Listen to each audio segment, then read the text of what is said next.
Donc, je suis Philippe Maquet, certains d'entre vous me connaissent puisque je suis coordinateur de formation ici à Bioforce. C'est peut-être pas le cas de tout le monde puisque dans cette salle il y a donc des étudiants, des stagiaires de Bioforce, mais il y a également, c'est également une conférence qui est ouverte au public et donc il y a probablement des gens qui ne sont pas étudiants ici et qui sont évidemment les bienvenus. Voilà. Donc nous accueillons ce soir Marie Rajabla. Bonsoir. Donc Marie, tu es infirmière psy, clinicienne, chercheuse, enseignante. Tu as travaillé notamment dans pas mal d'endroits, mais notamment en Palestine avec Médecins du Monde, c'est comme ça qu'on s'est connus. Et ça me fait immensément plaisir de t'accueillir aujourd'hui. Tu as travaillé également au Liban avec Médecins du Monde comme responsable de mission, et puis également à Toulouse, toujours avec Médecins du Monde sur les missions des rues. Voilà. Tu fais beaucoup de choses et dernièrement donc, tu t'es impliqué auprès des SOS Méditerranée. Donc on va parler ce soir de cette association dont on parle beaucoup ces derniers temps, mais qui est pas, voilà, qui a déjà quelques années d'existence. Donc voilà. Donc Marie, tu es donc administratrice aujourd'hui chez SOS Méditerranée, donc au conseil d'administration, et également en charge du soutien psychologique aux volontaires qui travaillent sur l'Aquarius, qui est le bateau qui croise, enfin qui aimerait bien croiser en Méditerranée pour continuer à faire son travail. Voilà.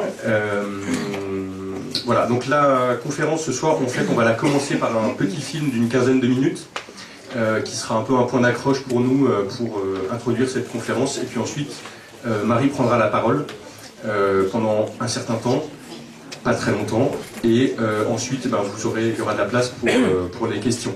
Voilà. Merci à tous, et on peut lancer le film.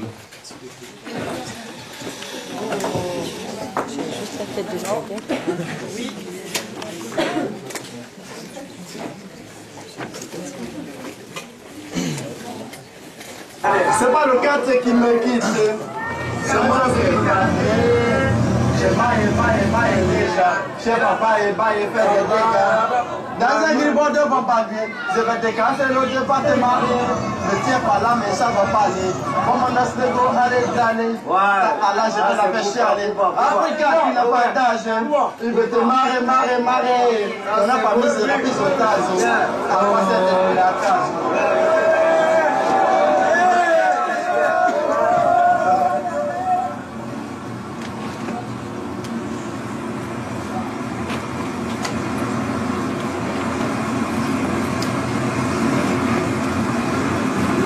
Pour être concentré, il faut penser à quelque chose qui peut te concerner de très proche. Un parent, tu sais qu'il est sur un bateau et il va couler. Il faut penser à ça, voilà. Et une heure et demie à passer tout seul avec les vagues et l'horizon. We spend most of our time patrolling around 25 nautical miles off the Libyan coastline. The rescue zone is vast. Actually, it's the whole coastline of Libya. I mean, we're talking about thousands of kilometers. Il y a d'autres ONG qui travaillent. EU member states, commercial ships, garde-côtes italiens, anyone who can save them. Some people get picked up by the Libyan Coast Guard, and those people are usually taken back to Libya. The rest of the people drown. The Aquarius is a big orange ship that is a lifeline for people who are fleeing hell. On est sur le pont à vente de l'Aquarius, le navire de 77 mètres qui fonctionne avec des équipes opérationnelles 365 jours par an pour porter secours à des embarcations en détresse au large des côtes libyennes. I download the weather to see if it's likely that there are going to be departures from the coast of Libya. It's very dependent on how big the waves are. Basically, there could be a rescue tomorrow morning. But then after that, it's quite unlikely for the next few days. We have the capacity to comfortably carry 500 people on board, and in extreme occasions, we can carry more. We do a lot of training. Just check that it isn't bombing and that the plane is well controlled. And then at 5 o'clock, we usually wrap up work. On s'occupe un peu comme on peut.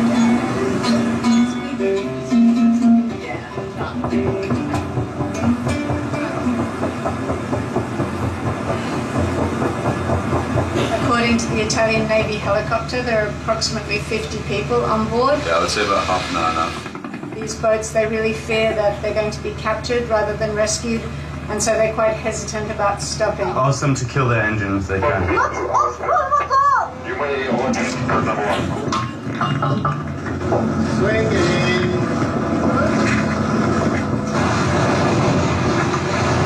Hello, salut! English, français. C'est très important que vous restiez calme. On va vous donner des gilets de sauvetage. Est-ce qu'il y a des gens avec vous qui sont pas en train de respirer? Oxford, maman. Écoutez-moi, le bébé avec le maman au papa, ok? Assistance, s'il vous plaît, merci.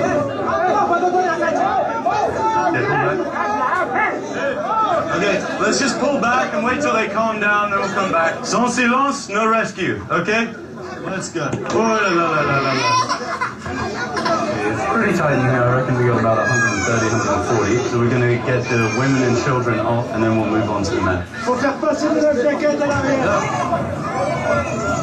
Sea is an ineffective border control system. It kills the most weak and allows the strong to live. And for me, that's unacceptable. So using death as a tool to control a flow over a border is something I can't stand. Let's get a kid with another life jacket off, please. Okay, this is the head here, you guys here. Somali. I don't know. It's not a gun. It's like a knife or something.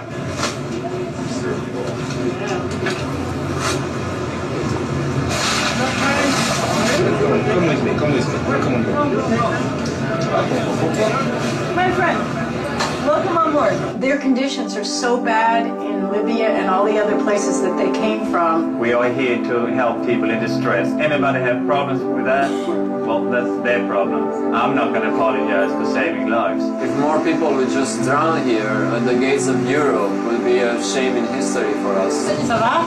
Bienvenue sur le bateau.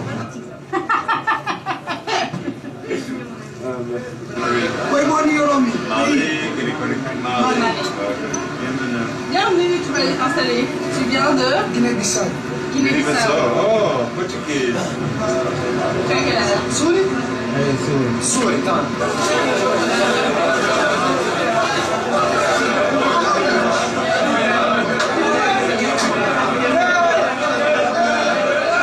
Okay, bag.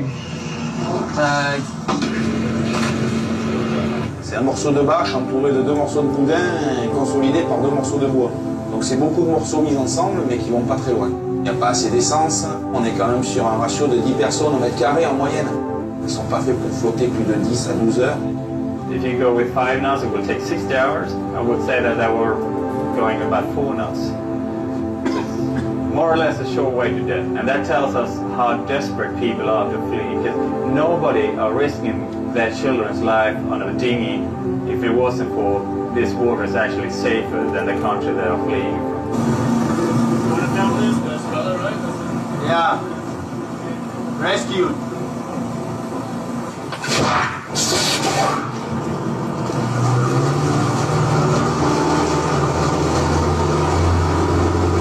This means you have an infection with scabies.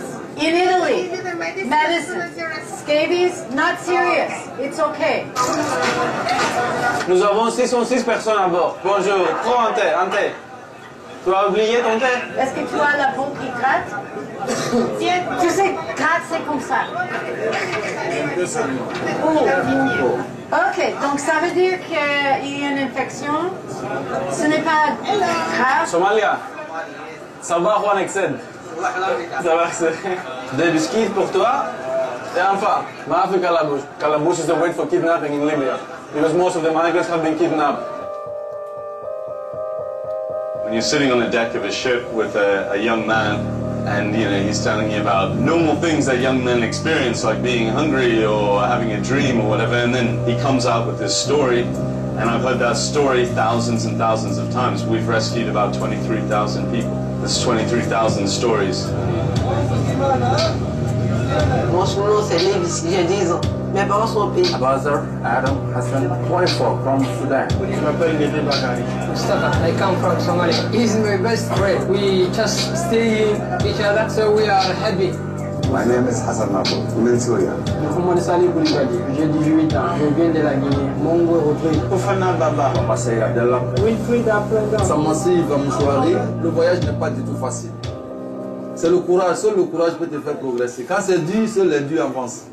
Je suis quitté par le nord du Cameroun. Le Niger, Agadez, Libye. Guinée, Mali. Je suis retrouvé au Mali. Mali, Algérie. Passé par la Mauritanie. Burkina, au Maroc. Venu au Niger. Dans le Maroc, je suis allé en Algérie. Plutôt au Niger, venu en Libye. Et de l'Algérie, je me suis retrouvé en Libye. On a fait au moins 2 semaines dans le désert. Some people got dead in the desert. Il n'y a pas Croix-Rouge dans le désert, vous marchez comme ça, il n'y a pas même une arme. Moi, arrivé à la frontière Algérie-Libye, c'était la catastrophe. La bastonnade a commencé là-bas. Tu rentres en Libye, tu as commis tous les péchés du monde. When I left my home, I come up with what they call mobiles and what they call money that I have in my pocket. On te prend tout ça là. J'avais seulement un test, je l'ai toujours avec moi. C'est une prière pour le voyage, le chant de Zacharie, et que je chante souvent quand je veux prendre la route, je lis, je médite, qui nous mettent à l'abri de tout danger, de noyades. J'ai vu violer les femmes avec qui dans mon convoi. Tu vois les black men gauche à droite, on les jette dans les ordures. Le racisme. Ils ont maltraité les femmes, ils ont fouillé les gens, ils ont commis les gens, ils ont tué sur les gens. Et un jour, la police est venue nous arrêter. Les envoyer à la prison. They all ask me for ransom. Tu comprends le mot de ton père, ta mère, tu lances à l'oreille, tu demandes plus d'argent. Torture us too much. Too much, you can imagine. Torture us without no mercy. Pour que tu cries, que ton parent puisse entendre ton cri, pour qu'ils envoient de l'argent. Donc, comme mes parents n'ont pas de moyens, moi aussi, j'ai tué un peu, m'ont maltraité fort. On envoie les courants, on met sur votre pied. I'm trying hard to delete this more in my mind. I'm trying hard. On tire dedans les fusils, on tire dedans. Ils vont faire le vidéo de ça. Beating anywhere in your body. Prennent les photos. Tous mes dos sont tracés où je suis actuellement. Your head is down and your feet is up. Okay, like this. Faut payer au moins une somme de 600 €. Tu payes ça, tu sors. Il y a un arabe qui est venu, je ne sais pas comment ça s'est passé. On m'a remis à cet homme. Et ils nous ont vendu. Je ne vais pas travailler à Libye, mais j'ai travaillé à Libye. Working hard and hard and hard, gather the money to go out of Libya. Et puis deux fois, on ne te donne même pas ton argent. Il dit, Khalas, c'est que le travail est fini, barra. C'est que tu quittes. Puis on prend Khalas et des fois on tire en haut. Une fois payé, tu attends, c'est le passeur qui te contacte. Le bateau devait prendre 120 personnes. Après, on a embarqué les gens. Le bateau est percé, on était nombreux dedans, il y avait 160 personnes. Et ils nous ont donné boussole. Et puis ils ont dit de prendre cette direction. Et ils ont encore d'autres gens qui peuvent encore te reprendre sur l'eau. I tried twice before. Et t'as ramené dans la prison encore. I got busted. On les a trahis. Kula Jama! If you don't stop, they are going to shoot the boat. Il y a d'autres qui ont pris l'eau, ils se sont fait arrêter 3 fois par les mêmes personnes. Les Asma Boys. Et tu payes chaque fois, tu payes chaque fois. I pay $6,000. ما بتمناها حتى العدو ما بتمناها بس مضطرين يعني وضعنا ما بسمح لنا ليبيا حر وما بسمح لنا نضل فيها. La meilleure rencontre que j'ai faite pendant mon voyage est la rencontre du grand bateau sur la mer. Dans Bozara, tous les migrants connaissent ça. Les migrants du Maroc, de Libye, quand tu entends Bozara, ça veut dire que tu as gagné. There is some place, okay, you like it from your heart. I like Germany kinda. Je vais aller en Italie. Je ne connais rien de ce pays. Germany is the best site for me as a surgeon doctor. Je rêve être ingénieur en Europe. Je vais étudier ici la sociologie. If I got opportunity in my life, you know what I'm saying? I get education until I get that. Education is life. Chacun a son objectif. Même s'il n'est pas en forme, si je le vois, je suis content. If you have lost any family members while you were on this journey, you can always speak to the Red Cross. Free France?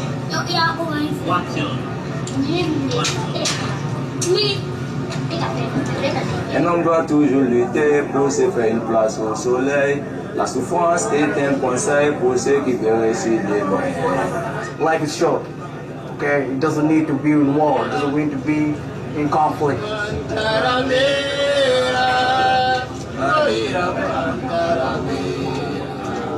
Some people struggle to see the human in all this, and for me that's the kind of the horror of it all, just recognizing that there's a person trying to live their life there, and that's completely real, something that I hope everyone watching this will remember after watching it.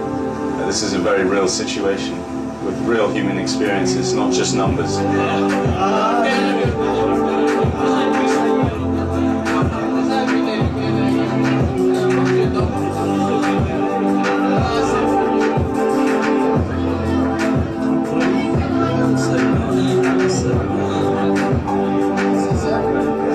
À tous mes frères, tous mes amis, précisément mes frères noirs qui se trouvent aujourd'hui en Libye, dans des prisons.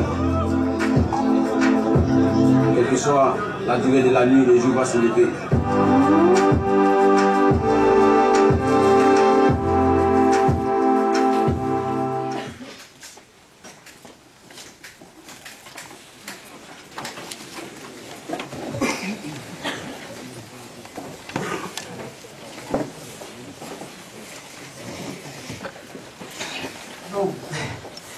Bonsoir déjà à tous et merci d'être là si nombreux. Donc je ne vais pas prendre la parole très longtemps, je vais juste faire un rapide survol et on pourra approfondir avec vos questions parce que j'imagine qu'il y en aura.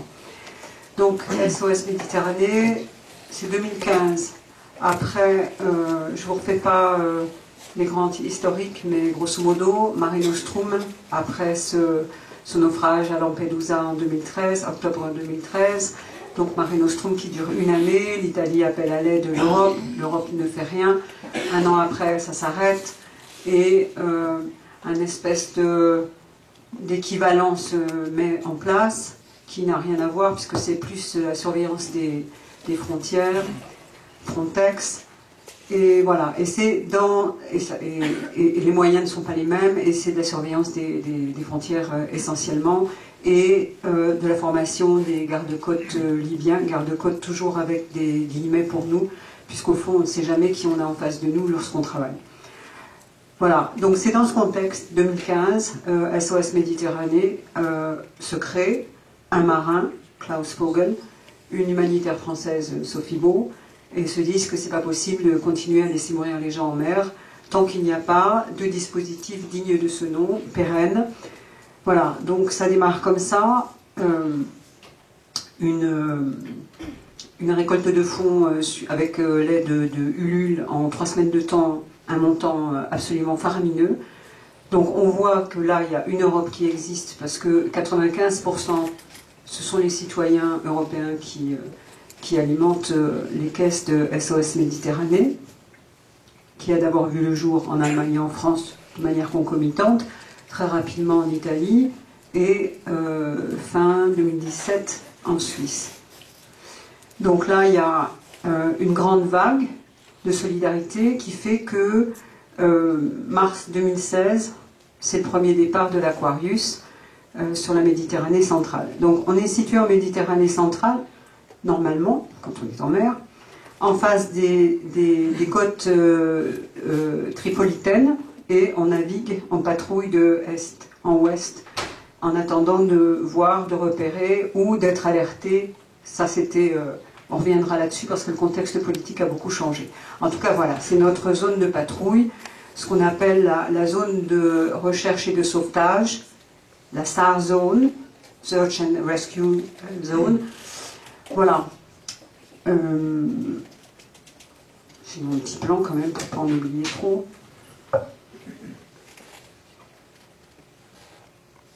Bon, qui sont ces personnes qu'on... Alors, non, il y a le contexte politique a totalement changé depuis essentiellement, ça a commencé à bouger fin 2017, début 2018, c'est devenu beaucoup plus problématique pour toutes les ONG de sauvetage, pour toutes les ONG et notamment les nôtres en mer Méditerranée centrale, puisque, alors, Les secours en mer, première chose, ça n'est pas une action humanitaire, c'est une action légale, c'est une obligation légale. C'est-à-dire que tout navire en mer, quelle que soit sa fonction, a l'obligation de sauver toute embarcation en difficulté, l'obligation de se débrouiller pour trouver le plus rapidement possible une solution pour que ces personnes-là soient amenées le plus rapidement possible à des soins et à ce qu'on appelle un port sûr. Le port sûr, ayant une définition juridique, c'est un endroit où les personnes seront en sécurité et où leur vie ne sera pas remise en danger. Donc, grosso modo, dans le monde, il y a ce qu'on appelle différentes SAR zones qui correspondraient, pour faire très vite, à nos seuils de maison. En face de chaque pays, au niveau de ses côtes, les pays ont des obligations de surveiller les côtes et de vérifier qu'il n'y a personne en difficulté. Et en face de Tripoli, il se trouve que, comme ça n'est pas un pays sûr, il y avait une espèce de zone grise. Et du coup, tous les navires qui patrouillent dans ce coin, on passait par le centre de coordination et de recherche de Rome, donc avec l'Italie ou Malte, si Rome ne pouvait pas être en capacité de nous aider à ce moment-là. Depuis en 2017, deuxième moitié de 2017, la Libye a fait savoir qu'elle revendiquait sa zone SAR et donc elle voulait être en capacité d'opérer les sauvetages, ce que nous on appelle interception. Et il y a eu quelques mois de flottement, mais avec de gros ennuis où nous, pendant les sauvetages, tout ONG confondu, nous étions soit menacés, soit les gardes-côtes libyens déboulaient en plein sauvetage, rackettant les gens sur les embarcations, puisque ce ne sont pas une embarcation qu'on a à sauver, hein. La plupart du temps c'est du sauvetage de masse. Donc intervenant sur les bateaux qui étaient en attente d'être sécurisés et rackettés, effrayés, et donc les gens sautent à l'eau. Les gens qui sautent à l'eau effectivement ont le plus de chances de mourir parce que la plupart ne savent pas nager. Voilà. Ça c'était jusqu'en décembre, donc il y a eu des moments de flottement si je puis dire, et puis début 2018, ça a été clair et net, la Libye a été annoncée comme un port sûr et comme étant en capacité de venir faire des sauvetages. Donc du coup ça a changé considérablement la donne. Parallèlement à ça, il y a eu les changements politiques qu'on connaît en Italie, où là les ports ont été fermés, où de plus en plus les ONG ont été criminalisées, donc les bateaux mis sous scellés, dans l'incapacité de naviguer pour la plupart. Et voilà. Voilà dans quel contexte nous sommes aujourd'hui avec les dernières entraves qui nous sont faites, c'est les histoires de pavillons. Donc les autres, il y avait eu droit avant nous aux vérifications de pavillons, mais c'était juste les vérifications. Leurs administrateurs ne leur ont pas retiré le pavillon. L'Aquarius, visiblement, étant le plus connu, bon, on essaye de faire un impact là-dessus. Donc en un mois de temps, finalement, on a perdu 2 pavillons, puisque c'est entre août et septembre, on a perdu le pavillon Gibraltar, puis le pavillon Panama, où Panama a été très clair, exprimant très clairement que c'est sous les pressions politiques de l'Italie, mais derrière l'Italie il y a l'Union européenne évidemment, et qu'on les a poussés à retirer leur pavillon. Il faut savoir aussi que l'armateur de l'Aquarius, puisque nous ne sommes pas propriétaires de l'Aquarius, lui subit beaucoup de pression aussi de son côté, et que on l'encourage à lâcher SOS Méditerranée. Voilà, ça c'est le contexte dans lequel on travaille aujourd'hui. Donc aujourd'hui, nous n'avons plus officiellement de pavillon. Panama nous a lâché hier, et donc nous sommes dans l'attente d'un nouveau pavillon. Bon, il y a des pistes, mais pour l'instant, rien de sûr pour qu'on puisse en parler. Donc voilà. On est quasiment sûr qu'on retrouvera un pavillon. Par contre, on sait que ça va être long, et combien de temps, on ne sait pas. Alors après, qui sont ces personnes qu'on secourt à bord de l'Aquarius? Là, j'ai nettement moins à en dire, puisque vous en avez vu beaucoup. Bon, c'est Essentiellement, il y a à peu près 40 nationalités qui arrivent sur le bateau, qui traversent à cet endroit-là. Essentiellement des gens de l'Afrique de l'Ouest, de la Corne de l'Afrique, quelques-uns du Moyen-Orient et de plus en plus de l'Asie, Bangladesh, Bengale, Afghanistan, voilà. Essentiellement des jeunes hommes, parce qu'il faut être costaud pour faire un voyage pareil. Malgré tout, il y a à peu près un quart de mineurs, avec une proportion qui est la même à peu près pour nous tous, toutes les ONG confondues, c'est que 9 mineurs sur 10 sont non accompagnés, un petit quart de femmes, 23% de femmes sur toutes ces populations, et dont une dizaine de pourcents sont enceintes. Enceintes, on ne sait pas de qui, parce que vous avez entendu ce qui se passe. Voilà.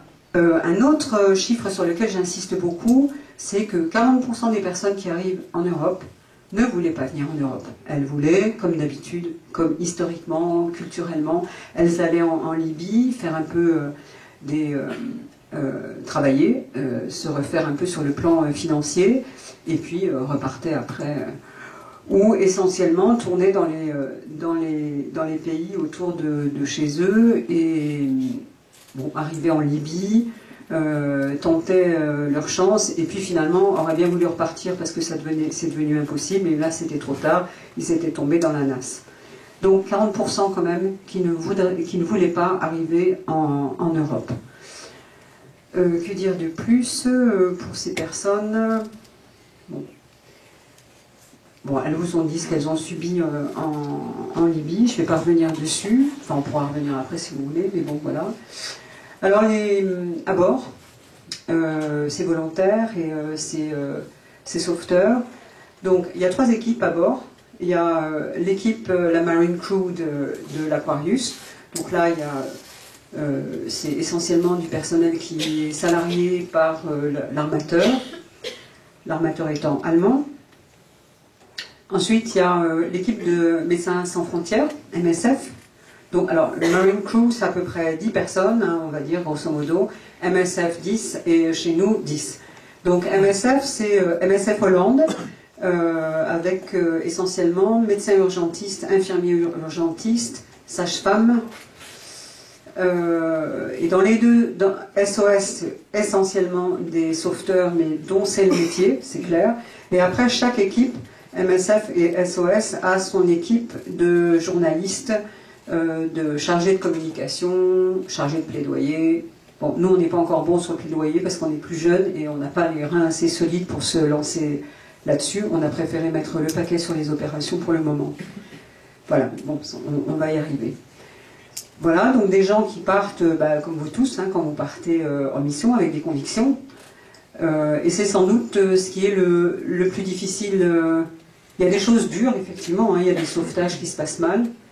Il y a des sauvetages qui sont empêchés, et c'est sans doute ceux-là qui sont le plus durs. C'est lorsque les Libyens arrivent sur la scène et qu'ils empêchent le sauvetage, et que nous, on est là, témoins, impuissants, les bras dans le dos, incapacité, impossibilité de faire quoi que ce soit, et que ces gens sont amenés en Libye dans les conditions qu'on connaît. Donc c'est sans doute une des choses les plus douloureuses pour eux, parce que bon, après un sauvetage qui se passe mal, c'est leur métier, donc ils savent que parfois ça se passe mal. Voilà.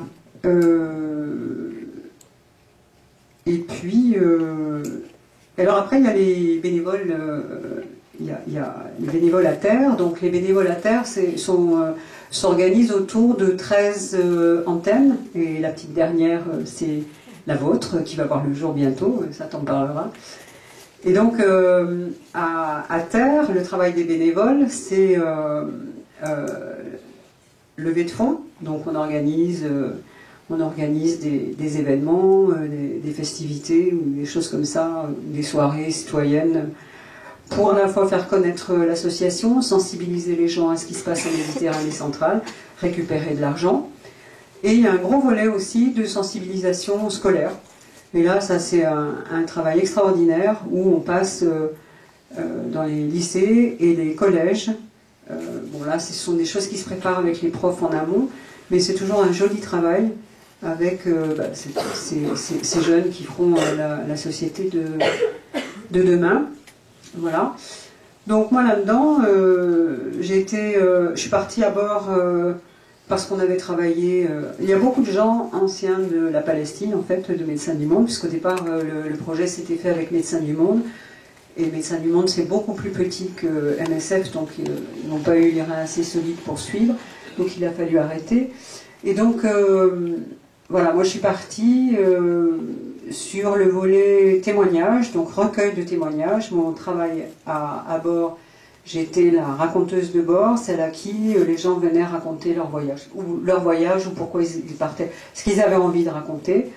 Et donc, l'idée c'était qu'ensuite nous fassions quelque chose de ces témoignages, et en l'occurrence ça a été un livre. Et une fois que le témoignage a été lancé, alors évidemment aujourd'hui je ne suis pas du tout la seule à faire tout ce recueil de témoignages, mais une fois que ça s'est posé, ben évidemment il a fallu faire le soutien psychologique pour les copains à bord, parce que vous imaginez bien que, enfin pour ceux qui sont déjà partis en mission, voilà, et à bord on n'y échappe pas. Voilà, il y a besoin d'un peu de soutien, et donc là j'ai monté un groupe, il y a 16 bénévoles, psychiatres, psychanalystes, psychologues, voilà. Et donc il y a un groupe qu'on appelle un premier cercle qui se déplace au moment des escales quand il y a eu un truc difficile qui s'est passé, et un autre groupe avec lequel on travaille plus en arrière sur les situations un peu difficiles qui sont passées, et puis on essaye de trouver des référents dans les pays, dans chaque pays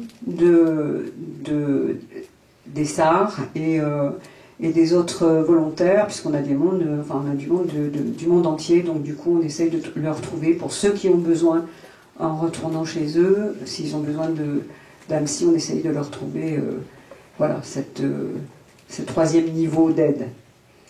Voilà, pour moi c'est ce que j'ai fait le tour, c'est à vous maintenant si vous avez des questions.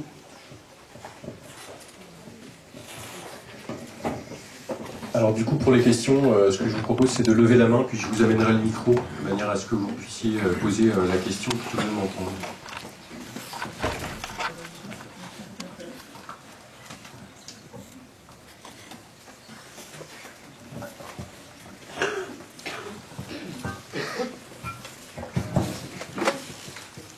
J'ai une question par rapport au sauvetage que vous effectuez.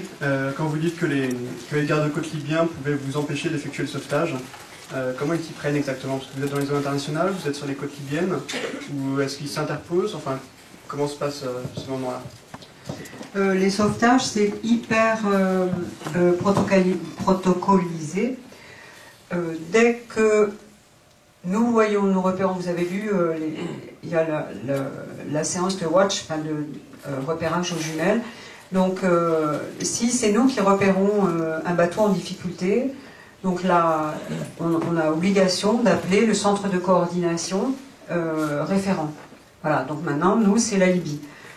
Donc on appelle la Libye, on appelle le centre de Tripoli, et actuellement, dans les meilleurs des cas, ils répondent, et ils nous disent si on y va ou si on n'y va pas, ou si on doit rester en stand-by en attendant qu'ils viennent. Dans le pire des cas, ils ne répondent pas. Donc s'ils ne répondent pas, on fait on appelle le centre de Rome, et à ce moment-là, Rome, en ce moment, ce qui se passe, c'est ça. On appelle Rome en leur disant, voilà, ça fait un moment qu'on appelle Tripoli, ils ne répondent pas, qu'est-ce qu'on fait? Et donc Rome nous dit, hop, nous, ça ne nous regarde pas, vous continuez à appeler jusqu'à ce qu'ils répondent. L'obligation qu'on a, nous, c'est de sauver. Donc la difficulté dans laquelle on se trouve, c'est que si on approche trop près, les gens risquent de se balancer à l'eau. Parce qu'ils voient le bateau de sauvetage et se balancent, et il y en a la moitié qui se noie.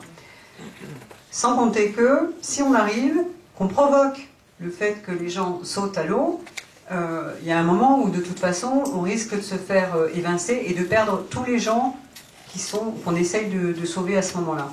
Donc on essaye de respecter au plus loin possible le fait d'attendre les ordres de Tripoli, parce qu'aujourd'hui c'est Tripoli qui doit nous donner les ordres. Et c'est eux qui nous disent, vous êtes le coordonnateur de scène. Tant qu'on n'a pas ça, on a l'interdiction d'intervenir. Sauf si on estime que la situation est trop critique, et dans ce cas-là, on y va. Ce qui se passe, ce qui s'est déjà passé, on y va. On est en train de récupérer des gens qui sont en train de se noyer. Ils arrivent, ils s'interpellent, ils s'interceptent, ils nous stoppent dans le sauvetage. Arme au poing, hein. Là on n'est pas dans la vie tranquille. Arme au poing, et ils peuvent nous exiger qu'on arrête. Dans ce cas-là, on est obligé de reprendre de la distance. Les personnes qui sont à bord, qu'on a récupérées, ça c'est notre ligne rouge, on les ramènera jamais, on leur redonnera jamais. À partir du moment où elles sont sur l'Aquarius, elles y restent. Ça, on a prévenu tout le monde que ça c'était pas possible. Par contre, les gens qui restent dans le bateau, tout ce qu'on peut essayer de négocier, ça va être le médecin de MSF qui va dire lui, telle personne, il faut que je les prenne parce qu'elles sont, y a un problème vital et je demande à évacuer les femmes enceintes, les enfants, voilà. C'est tout ce qu'on a comme marge.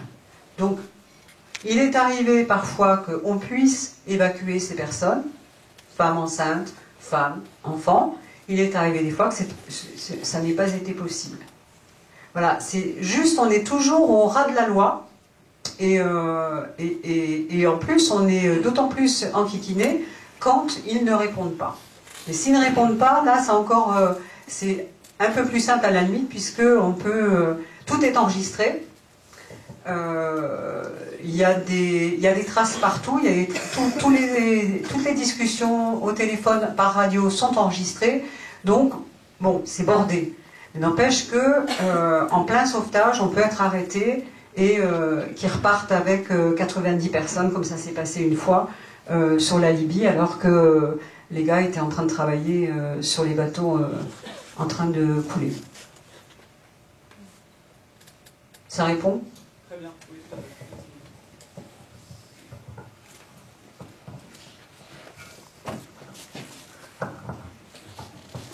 Oui, bonjour. Moi, en fait, la question que j'avais, c'était une fois que vous avez pu récupérer ces naufragés, en fait, j'imagine que vous devez avoir une obligation légale, en fait, au lieu où vous devez les déposer. Et si vous n'avez pas forcément, enfin, j'imagine que c'est par rapport à ce centre de coordination qui vous donne des directives. Et dans le cas où ils ne répondent pas, est-ce que vous avez plusieurs ports, en fait, où vous pouvez les déposer? Quelles sont les réglementations, ce genre de choses, en fait? La réglementation, elle est très claire, c'est le centre de coordination en charge de la zone SAR qui doit récupérer les gens, qui doit se donner les moyens de donner un port sûr aux personnes qui donnent à sauver. Évidemment, quand c'est les Libyens, c'est clair. Si c'est nous qui les avons à bord, là, c'est négociation, mais c'est au plus haut niveau européen. Là, c'est même pas nous qui nous en occupons, hein, c'est là le siège qui s'en occupe. Voilà, on a tant de personnes, vous l'avez vu, hein, dans l'actualité tout l'été, on n'a fait que ça, hein, à glander, là en pleine mer, avec des gens à bord dont personne ne voulait.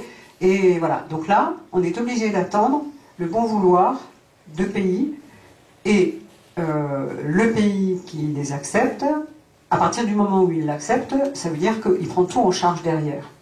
Donc inutile de vous dire que quand on a 300 personnes à bord, celui qui va dire oui, il n'est pas pressé hein, quand même, parce qu'il sait ce qu'il va y avoir derrière.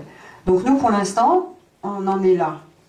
D'abord, on n'a plus 300 personnes, parce que ce qui s'est passé, c'est que la plupart du temps maintenant, on ne nous donne plus aucun renseignement.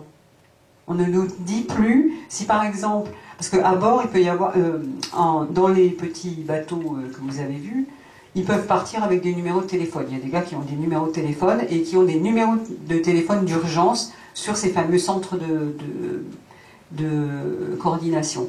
Et ils peuvent appeler Rome de leur côté. S'ils appellent Rome, Rome ne nous prévient plus.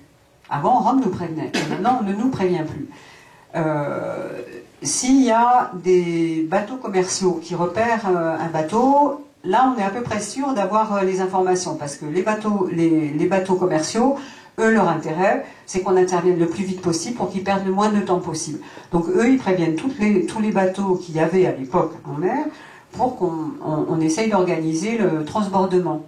Mais autrement, grosso modo, on a passé des semaines et des semaines cet été où on n'avait aucun élément. On ne savait pas si les gens partaient, et s'ils avaient été récupérés, on n'avait quasiment aucune... Si c'était pas nous qui les repérions, on n'avait aucune information.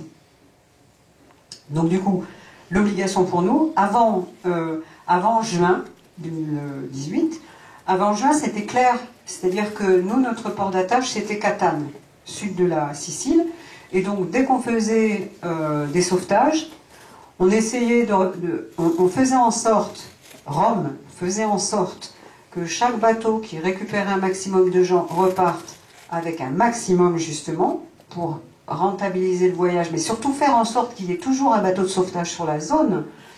Et donc on arrivait, pour nous à Catane, pour un autre à Reggio, enfin bon voilà, on avait chacun un port d'attache, parfois on était plusieurs sur le même port d'attache, et les choses étaient claires. Aujourd'hui, tout ça c'est fini. Et actuellement, depuis début septembre, de nouveau il y a Open Arms qui était en mer, début septembre. Il y a cette nouvelle organisation Méditerranéa qui a 3 bateaux qui étaient en mer, mais au moment où je vous parle, là, actuellement, il n'y a aucun bateau sur la zone. Parce que ceux qui ont commencé à pouvoir repartir sur la zone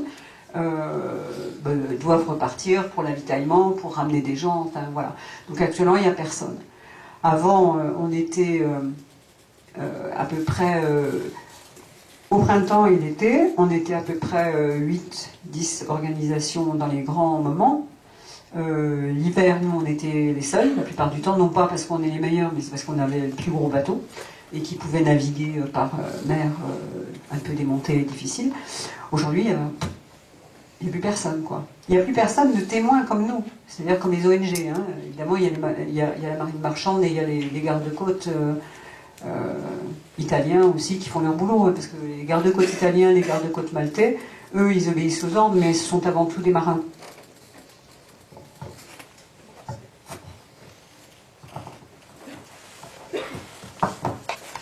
Alors bonjour, moi c'est Awa. Je suis complètement novice en fait à Aquarius, SOS Méditerranée, etc. Mais de par les explications que vous avez données, j'aimerais avoir un peu plus d'explications, on va dire. Pourquoi est-ce que c'est la Libye que vous préveniez?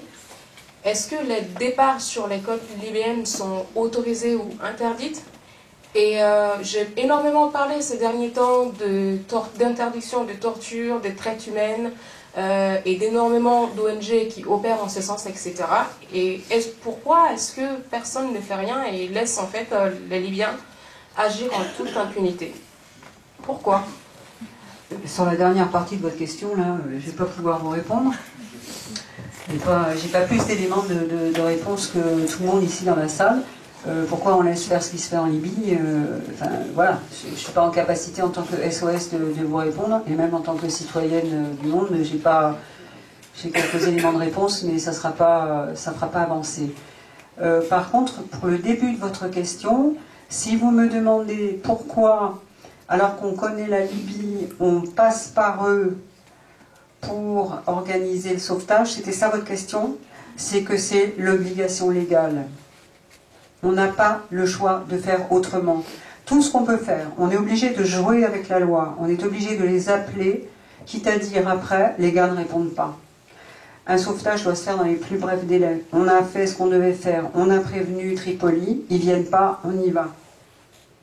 C'est uniquement pour respecter au maximum le cadre légal et pour qu'ensuite on puisse arriver à sauver ces personnes. C'est paradoxal, je comprends bien, hein, mais c'est comme ça. C'est hyper protocalisé, hein, la loi en mer.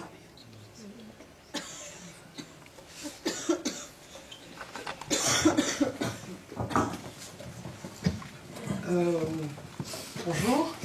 Je comprends bien que l'enjeu, enfin, un de vos enjeux principaux, c'est de trouver un pays qui voudra accepter les migrants que vous avez pu sauver en mer. Ma question, c'est quand un pays décide de les prendre en charge, est-ce qu'ils ont une obligation de donner le statut de réfugié, ou est-ce qu'ils ont seulement une obligation de traiter leur dossier de demande de statut? Le pays qui reçoit, il n'a aucune obligation.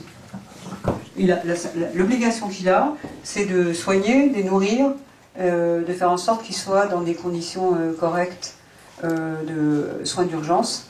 Ça, c'est l'obligation. Mais après, en termes d'obligation de donner l'asile, zéro, il n'y a rien. Donc après, ben, ça se passe suivant les personnes, les cas, enfin, voilà, il n'y a aucune obligation derrière.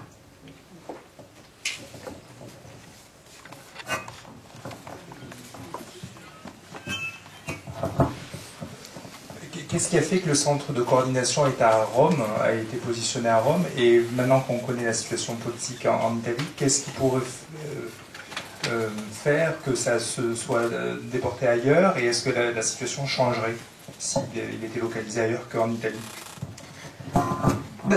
C'est-à-dire que, comme je vous disais au départ, l'Italie, elle a quand même pas mal de côtes sur la Méditerranée, donc du coup, elle a une obligation de surveillance et de recherche et de surveillance de ses côtes. Donc c'est comme ça que Rome s'est trouvé. Alors pourquoi à Rome plus qu'à Palerme, ça je ne sais pas vous répondre, hein, mais en tout cas, voilà, c'est Rome, comme nous on a Brest, et on en a d'autres, hein, ce qu'on appelle les crosses en France. Bon voilà, le lieu de l'implantation, je ne sais pas répondre à cette question. Après, le gouvernement Salvini, c'est une chose, les Italiens, c'en est une autre. Alors certes, ce sont des Italiens qui ont voté, mais ce qui me frappe, moi par exemple, c'est qu'à Catane, depuis 2016, on débarquait les gens. Et je peux vous dire que au tout début, on débarquait plutôt 800 ou 900 personnes plutôt que 300. C'était tous les jours. Si c'était pas nous, il y avait Save the Children, il y avait Open Arms, il y avait... Enfin bon, bref, on était... Donc là, nous, on faisait débarquer massivement des personnes qui traversaient la Méditerranée centrale. Quand Salvini a fermé ses portes, et qu'il a fallu qu'on aille jusqu'à Valence pour enfin trouver un endroit qui veuille bien accueillir tous ces gens, à Catane, les citoyens, ils ont fait une manifestation monstre, en disant que pour eux, c'était un scandale que l'Italie ferme ses portes. Donc, peut-être que la population, les citoyens, peuvent faire bouger des choses. Je ne sais pas. Mais en tout cas, c'est pas univoque. Alors, je ne sais pas si ça répond à votre question, hein, mais bon, voilà. Alors après... Malte, à côté, on a essayé de travailler avec Malte. Le problème de Malte, c'est encore pire que l'Italie, c'est que Malte, c'est tout petit. Et tant que l'Italie s'en est occupée et que l'Europe n'a rien fait, bah, personne ne trouvait rien à redire. Mais Malte, quand il voit ce qui s'est passé en Italie, mais il n'a pas la capacité en infrastructure de recevoir autant de gens. Et se dit, mais comment on va faire? Quand aujourd'hui, l'Italie ou Malte reçoivent des personnes qui ont traversé la Méditerranée, ça veut dire qu'en amont, tous les jours, on attend là en mer et qu'on glande pendant voire des semaines des fois, hein, c'est qu'en fait, les États au plus haut niveau disent, bon ben moi j'en prends 10, si moi j'en prends 10, toi t'en prends 15, enfin c'est le marché aux puces quoi. Mais c'est ça qui se passe, et maintenant les États qui acceptent de recevoir les personnes, c'est à ce tarif-là, c'est-à-dire, ok, je les fais rentrer à La Valette ou je ne sais pas où, à Catane ou ailleurs, mais dans ce cas-là, tout le monde s'est organisé en amont, et quand les personnes arrivent sur le quai, les cars sont là pour redispatcher les personnes dans les pays respectifs qui ont décidé qui sont engagés à les prendre. Il n'y a plus rien qui est lié, enfin, plus rien n'est fait au hasard, hein.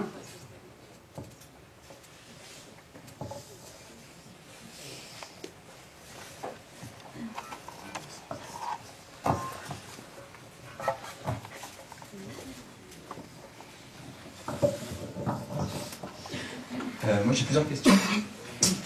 Vous disiez que Tripoli était considéré comme un port safe, quoi, enfin un port sûr. Qui a décidé de ça? À quel moment? Quel est le rôle de la Libye, enfin quel est le jeu de la Libye sur ce truc-là d'essayer de faire revenir les migrants chez eux, d'envoyer les gardes-côtes pour vous empêcher de les secourir et de les ramener chez eux? Quel est leur intérêt?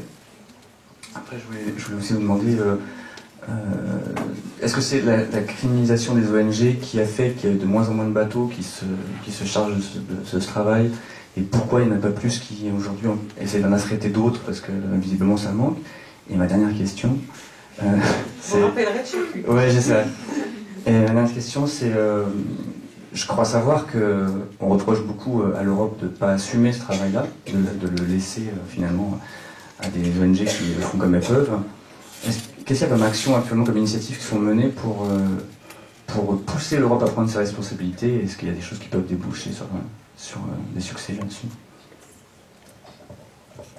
Alors, la première question, la question de Tripoli. Alors, j'ai fait un gros raccourci, et vous l'avez relevé tout de suite, quand j'ai dit que Tripoli avait été déclaré port sûr. Tripoli n'a jamais été reconnu port sûr. Mais à partir du moment où on reconnaît un pays la capacité d'avoir une zone SAR, c'est qu'on sous-entend qu'il est port sûr. Donc du coup, j'ai fait le raccourci. L'Europe a décidé que Tripoli est un port sûr. Voilà. Ça n'a jamais été dit dans ces termes. C'est beaucoup plus hypocrite que ça. Mais c'est ça qui est dit. C'est qu'un pays qui a une SAR zone, ça veut dire que la SAR zone, c'est pas seulement la zone géographique. Il y a la zone géographique, ok, ça veut dire ses côtes, mais ça veut dire qu'il a le centre de coordination avec les moyens humains et matériels pour porter secours aux personnes dans les plus brefs délais et les amener dans un port où leurs vies ne seront pas en danger. C'est ça la définition de la loi. Donc c'est l'Europe qui a initié ce truc-là? Ah oui, oui, c'est l'Europe. C'est l'Europe qui a donné de l'argent pour faire la formation des gardes-côtes libyens, pour leur fournir du matériel. Il y a des vedettes, je ne sais plus combien là aujourd'hui, qui leur ont été livrées. Il n'y a pas que les Italiens, il y a tous les pays, plusieurs pays de l'Europe se sont engagés à donner du matériel, alors de surveillance de l'armée, du privé, avions, navires, mais aussi de l'argent pour les formations et du matériel aussi. Voilà, donc tout le monde a participé à ça. Quel est l'intérêt de la Libye là-dedans, de récupérer ces migrants? L'intérêt de la Libye, la Libye, elle ne veut pas récupérer les migrants, parce que quand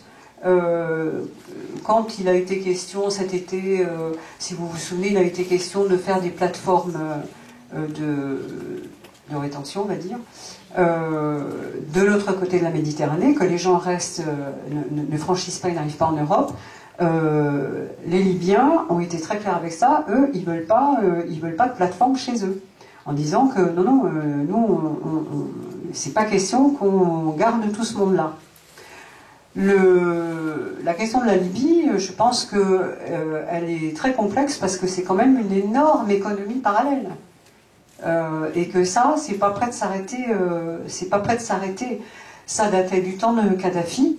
Bon, je ne suis pas géopoliticienne, hein, mais en tout cas, c'est connu de tous. Du temps de Kadhafi, c'était le passage des personnes par la Méditerranée centrale, c'était un moyen de pression sur l'Europe. Et donc, quand Kadhafi n'avait pas ce qu'il voulait, hop, il lâchait un peu plus de monde, et puis voilà, c'était le jeu. Aujourd'hui, ça continue, sans Kadhafi. Bon, là, il y a en plus la situation actuelle, mais je pense qu'il y a surtout une économie liée à l'immigration qui est énorme et qui profite à beaucoup de monde. Donc en fait, ça veut dire que si les gardes-côtes vous empêchent de récupérer de sauver les gens, c'est pour les ramener chez eux, pour qu'ils repayent pour repartir, c'est ça? Oui. De toute façon, je ne sais pas si c'est pour ça, parce que parfois ils en laissent passer, parfois on a eu, très peu de fois, mais quand même, il y a eu des sauvetages qui ont été très courtois, où ils nous ont laissé travailler, et on a ramené toutes les personnes qui avaient été repérées comme en train de sombrer. Mais il n'empêche que la réalité, c'est que lorsqu'ils reprennent ces personnes en Libye, ces personnes, elles sont réinjectées dans les camps, et voilà, et elles vont être de nouveau raquettées, les gens le disaient, elles vont être de nouveau raquettées, et ainsi de suite. Et donc, mes autres questions, c'est sur la diminution du nombre de bateaux et l'investissement des ONG. Et après, sur les pressions, enfin, les initiatives vis-à-vis de l'Union européenne. Alors, il y a des ONG qui ont arrêté pour des raisons de sécurité de leurs équipes. Voilà, parce qu'ils se sont dit que non, là, ça prenait des proportions pour les équipes qui ils leur faisaient prendre trop de risques. Voilà, choix qui s'entend. Après, il y a eu beaucoup d'ONG qui ont continué quand même. On était jusqu'à juin, là, on était encore 6, mais sauf que tout le monde a été arrêté les uns derrière les autres. Et il y en a qui ont été arrêtés pendant 1 an, il y en a qui ont été arrêtés pendant 6 mois. Donc bon, voilà. Ensuite, je ne sais pas pour les autres. Je pense qu'il y a des ONG qui sont plus activistes que nous, c'est clair, et qui font un vrai travail de lobbying. Nous, c'est un choix.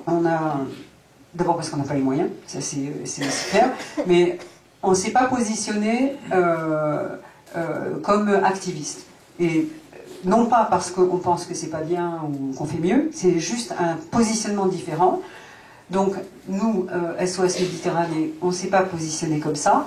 Pour autant, on fournit tous les faits à d'autres associations qui, elles, montent au créneau pour défendre au niveau de l'Europe à d'autres niveaux. Donc il y a des juristes, il y a des gens comme Amnesty International, il y a... bon, les noms m'échappent là, mais bon, la Ligue des droits de l'homme, enfin bon, FIDH. Nous, on fournit tous les faits, on alimente en factuel. Voilà. Et ça, c'est public. Voilà, nous c'est notre position. Et je pense qu'il y a des gens qui travaillent au niveau des instances européennes. Je ne peux pas vous dire quel est le travail qui est fait à ce niveau-là. Bon.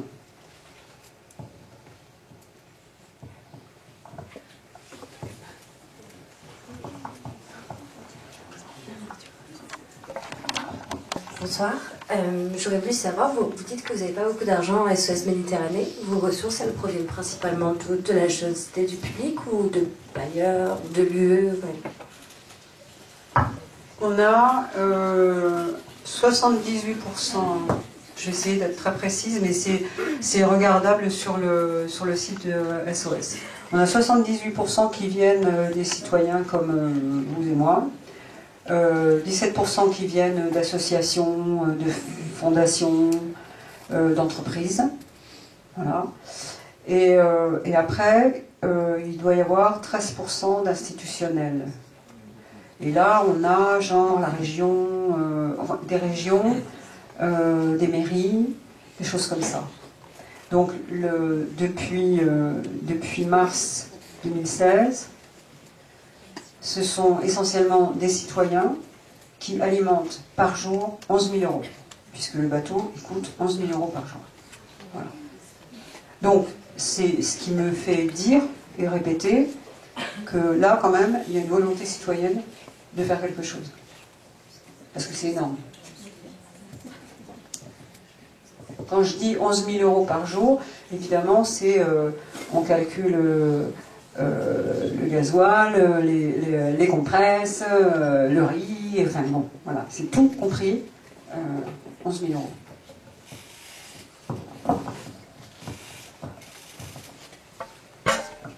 Bonsoir. Moi, ma question elle concernait plus la situation politique en Libye. On a pu voir vite fait des témoignages dans la vidéo. Et j'aurais aimé savoir par vos rencontres, par les témoignages que vous avez recueillis du coup sur l'Aquarius, qu'est-ce que vous en savez de ce pays? Qu'est-ce qui s'y passe réellement?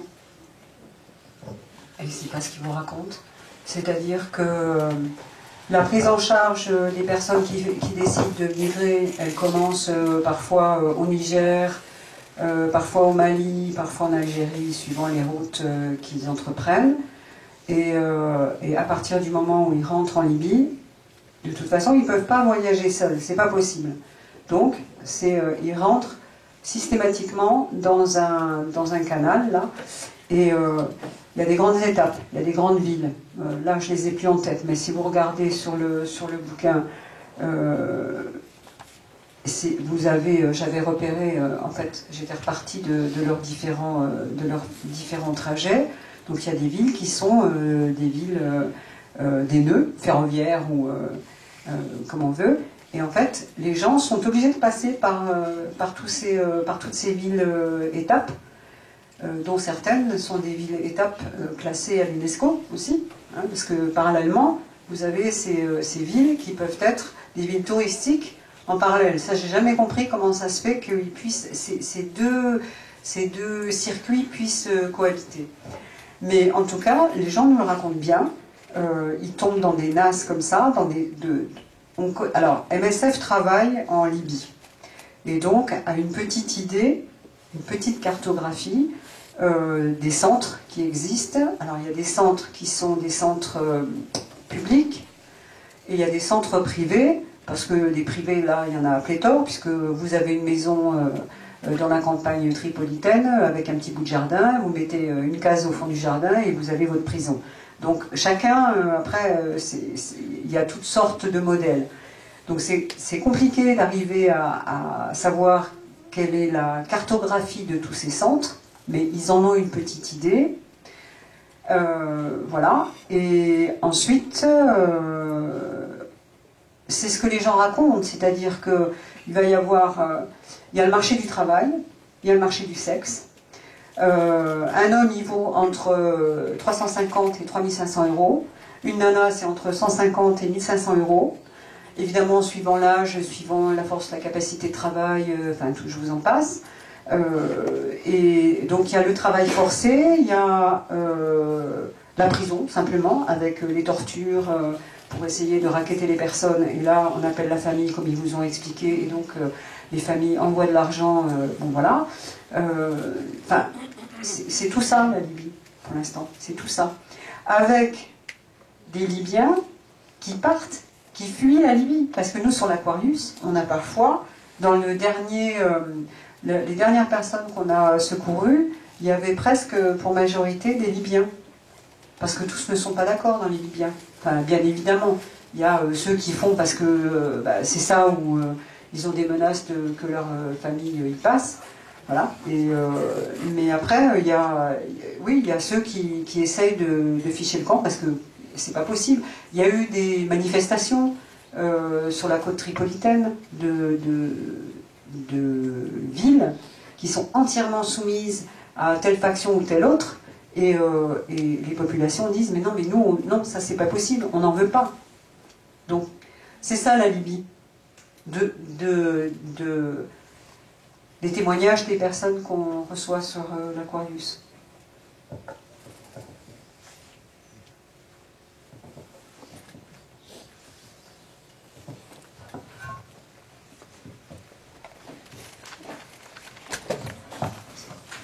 Je voulais juste savoir, toutes les embarcations que vous sauvez, elles proviennent tous de Libye ou c'est d'autres pays aussi? Non, tous ceux qui traversent la Méditerranée centrale dans cette zone, ils ne peuvent pas venir d'ailleurs. Donc ils viennent forcément de la côte tripolitaine. Sinon ils arrivent ailleurs, enfin ils arrivent d'autres endroits. Mais non, ils arrivent tous d'en face, de là où on est. Et donc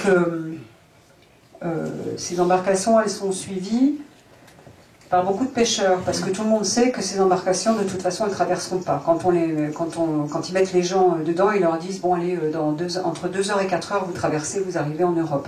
Évidemment, nous, avec notre gros Aquarius, on mettait 30 heures pour revenir sur Catane. Vous avez entendu la description d'Anton sur ce que c'est, bon, ça ne tient pas debout.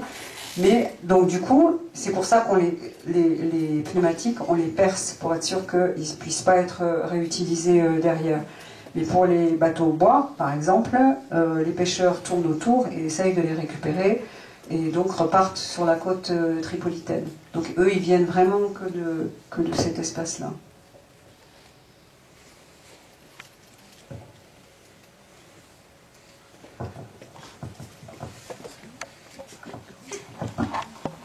parlait d'antenne sur Lyon. Vous pouvez expliquer ce qu'il va avoir sur Lyon et la signification, s'il vous plaît? Là, c'est pas moi qui vais en parler.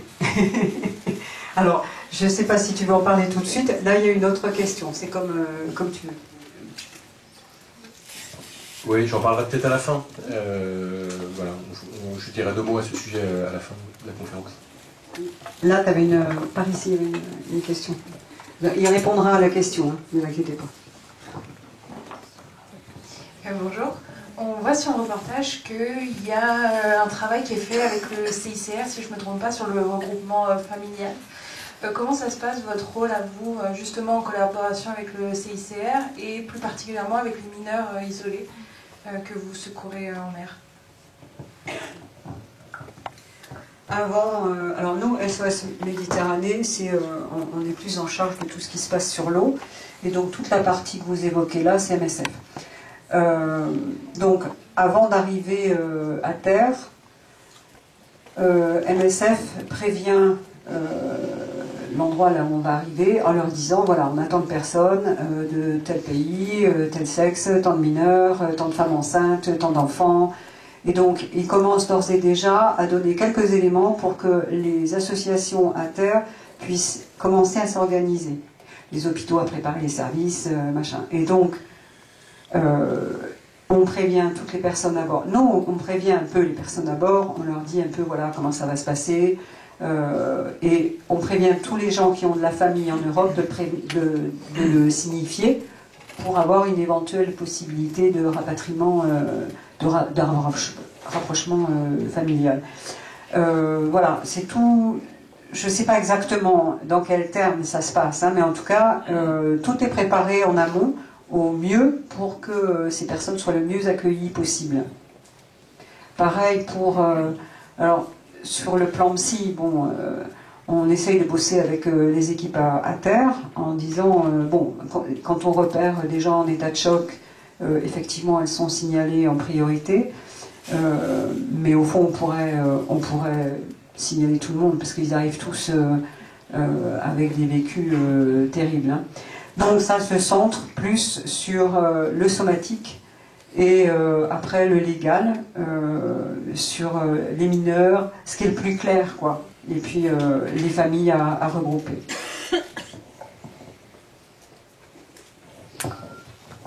Bonsoir. Excusez-moi, ouais, du coup je voulais savoir, je me posais la question de manière administrative, enfin maritime, je sais pas trop, l'histoire de votre pavillon. Du coup là, maintenant que vous l'avez plus, vous êtes un peu, du coup j'imagine considéré un peu comme des pirates, non? Enfin, il n'y a pas vraiment de statut pour vous, et dans quelle mesure vous pouvez continuer à effectuer votre action de sauvetage? Et du coup, donc si dans quelle mesure le Panama avait le droit, enfin, dans quelle mesure c'était légal que le Panama puisse retirer votre pavillon, et du coup qui s'en occupera peut-être après? Alors on n'est pas pirate parce que on n'est pas en mer. Ah oui, donc... Sans pavillon, on ne peut pas naviguer. Sinon, effectivement, comme vous dites, on est pirate. Si on est pirate, c'est facile de nous évincer, et là, il y a de bonnes raisons légales de nous dégager de la Seine. Donc ça, il n'en est pas question. Parce que tous, autant qu'on est, on se dit, on reste au maximum, on reste au ras de la loi, on l'utilise comme on peut, mais on reste dans les clous pour justement pas leur faire le plaisir de nous évincer de la Seine. Le droit de Panama, le droit de Gibraltar et le droit de Panama, il y a des recours possibles légaux, mais qui vont prendre un temps infini pour récupérer les pavillons, voire pas d'ailleurs, hein, parce que ça repose sur rien pour l'instant, les raisons pour lesquelles on nous a retiré les pavillons. Mais pas plus que les bateaux, les autres bateaux que nous, les autres navires qui ont été mis sous séquestre, et les autres inculpations qui ont été, parce qu'on a dans nos collègues d'autres ONG qui ont été, comment on appelle ça, qui ont été traités de passeurs et compagnie, et qui ont été mis en garde à vue et compagnie. Donc, ils savaient bien que ça ne déboucherait sur rien, mais en attendant, ça arrête pendant 6 mois, 1 an. Donc, On peut porter plainte, voilà, on n'a pas décidé de tout d'ailleurs, hein, on peut porter plainte contre tout ça. Mais en l'occurrence, rapidement, ça ne nous permet pas de reprendre la mer. Donc on est un peu coincé avec ça. Et donc du jour au lendemain, ils peuvent vous retirer le pavillon, là. Ça prend pas un certain temps justement enfin... Alors, la décision par exemple de Panama a duré un peu plus longtemps que Gibraltar, parce qu'ils étaient un peu pas très à l'aise. Mais ils nous ont avertis, alors ils nous ont donné le pavillon après Gibraltar le 1er septembre, et le 20 septembre, ils nous ont prévenu qu'on n'allait plus rien avoir. Et officiellement, ils ne peuvent pas nous retirer le pavillon tant qu'on est en mer, il faut quand même qu'ils nous laissent repartir. Enfin, de toute façon, on a un pavillon, le temps de rentrer sur un port. Et du coup, ils ont prorogé le pavillon jusqu'au 29 octobre. Voilà. Mais je pense que c'est plus pour une ligne de com, là. Enfin, on peut imaginer que c'est plus une ligne de com qu'autre chose, quoi. Mais ils ne peuvent pas nous empêcher. Quand on est en mer, ils sont obligés, même s'ils décident de nous retirer le pavillon, ils sont obligés de nous laisser le temps qu'on arrive quelque part. Bonsoir. Moi j'aurais une question en fait toute simple. Quand on mélange un petit peu les expériences de vie là, qui ont été relatées assez rapidement dans ce reportage, plus la complexité politique et l'ambiance politique qu'il y a en ce moment anti-migrants en Europe et tout ça mélangé, j'aurais une question toute simple, c'est comment ça va? C'est vous, les équipes, en plus vous apportez un soutien psy, si j'ai bien compris, à vos équipes. Donc voilà, je me dis, j'essaye de me mettre dans vos chaussures 2 secondes et puis je me demande vraiment comment ça va. C'est gentil.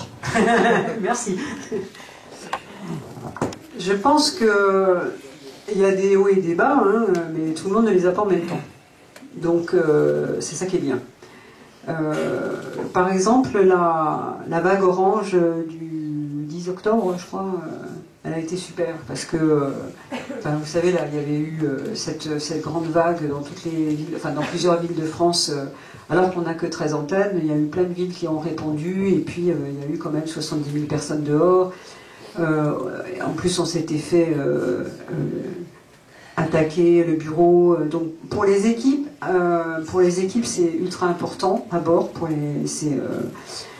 Et à quai, je veux dire, c'était ultra important précisément à ce moment-là.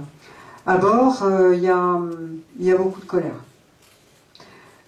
Ce que je dis souvent, c'est que la première édition du bouquin, elle a été faite sous la sidération de savoir ce qui se passait en Libye. Parce que du coup, à cette époque-là, ça se disait pas comme aujourd'hui. Et je pense qu'on a participé, pas seulement SOS, hein, mais en tout cas par ce bouquin et par plein d'autres témoignages, on a fait savoir ce qui se passait.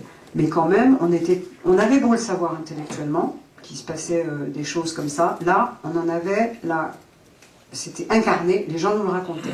Donc c'était vraiment la sidération. Aujourd'hui, c'est plus la sidération. La deuxième édition de ce bouquin, qui va sortir d'ici la fin de l'année, elle est sous le coup de la colère. C'est la colère. Parce que de voir à quel point la vie humaine a aussi peu de prix. Bon, je veux dire, ceux qui travaillent dans l'humanitaire, on n'est pas né d'hier, on le sait. On sait en plus que la plupart du temps, on met des pansements sur des plaies et que grosso modo même, on éteint des feux que les États passent leur temps à allumer. On a beau savoir ça, là pour l'instant c'est la colère. Voilà. Parce qu'on se retrouve, nous, ce qui est le plus terrible, c'est quand les équipes se retrouvent à bord, en mer, au milieu de nulle part, et attendent, avec des gens à bord. Et qu'on se dit, bah ouais, voilà, les gars, là, la vie humaine, ce que dit Max, quoi. Max, quand il nous dit, j'espère que tous les gens qui regardent ça, ils comprendront que ce sont des êtres humains et pas des numéros, quoi. C'est ça qu'il porte en ce moment. Et du coup, bon voilà, il y a des moments de grande rage, de grand... C'est plus ça qui est presque de l'ordre du traumatique, finalement, pour les équipes. Mais bon, donc en ce moment, par exemple, à Marseille, on a des équipes en réduit, puisqu'il faut quand même garder du monde pour préparer, parce qu'on ne sait pas quand est-ce qu'on va récupérer un pavillon.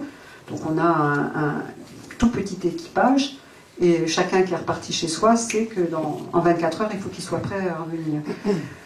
Donc on laisse du temps de récupération aussi beaucoup plus important, pour que chacun reparte dans ses familles, voir les copains, enfin bon voilà, se recharge les batteries.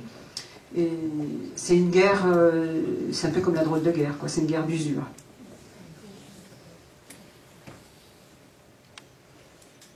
Et alors, finalement, ceux qui avaient l'expérience humanitaire, c'est ceux où l'expérience de l'armée, parce que dans les sauveteurs, il y en a beaucoup, et chez MSF, ils avaient quand même l'expérience pour beaucoup de l'humanitaire, bah, eux s'en tirent quand même moins mal, parce que ils savent qu'il ne faut pas se faire d'illusions, quoi. Donc, les tout jeunes qui arrivent, les plus frais, je dirais, c'est eux qui se prennent ça dans la poire le plus violemment, quoi. Et du coup, c'est un truc auquel on fait très attention, c'est de mixer les équipes, de mettre des jeunes, mais aussi des moins jeunes, pour tempérer et un peu amortir ces chocs-là.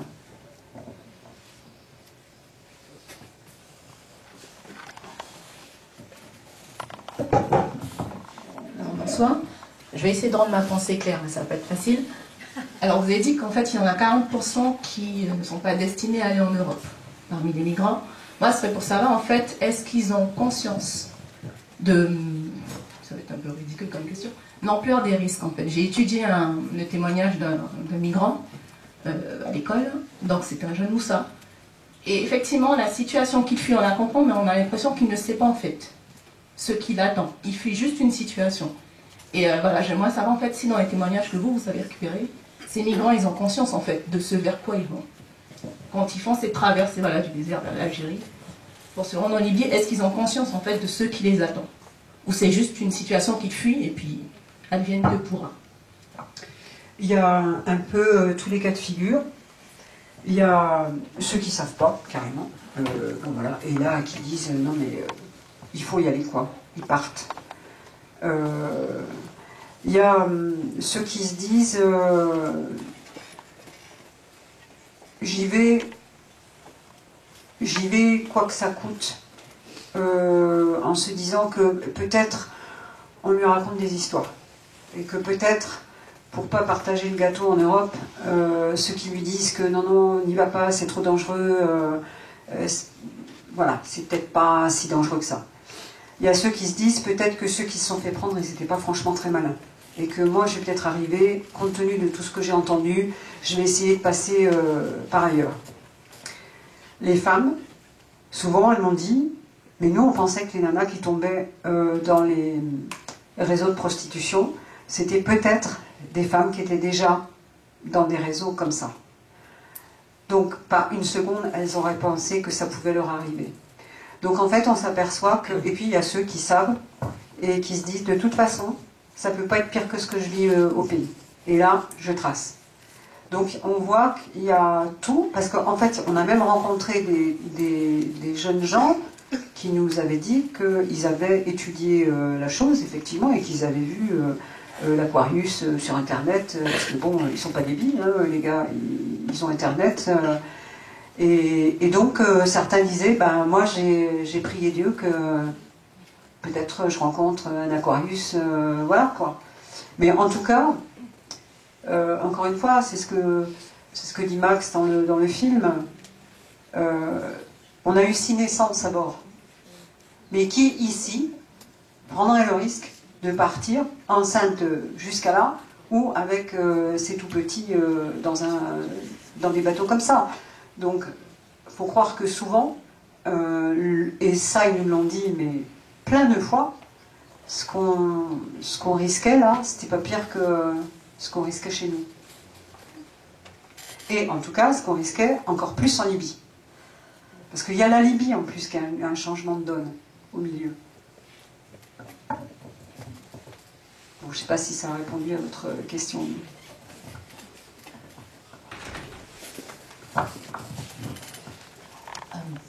Moi, c'est pas forcément une question, même si je reste toujours sans réponse par rapport à tout ce qui est droit international. Et je sais pas pourquoi, je pense qu'il y en a beaucoup qui ont cette question. pourquoi ces gens ne sont pas protégés au niveau international. Moi, c'est tout ce que vous racontez me fait penser à Laurent Godet et son livre Eldorado, qui est sorti en 2006 et qui raconte justement, je le dis pour ceux qui sont intéressés à... C'est sûr que ça n'a pas la valeur des témoignages que vous allez publier, mais c'est très intéressant parce que c'est avant la crise de Lampedusa et il parle de Lampedusa. C'est comme si, évidemment, c'est un livre qui est, je suppose, qui s'est beaucoup documenté.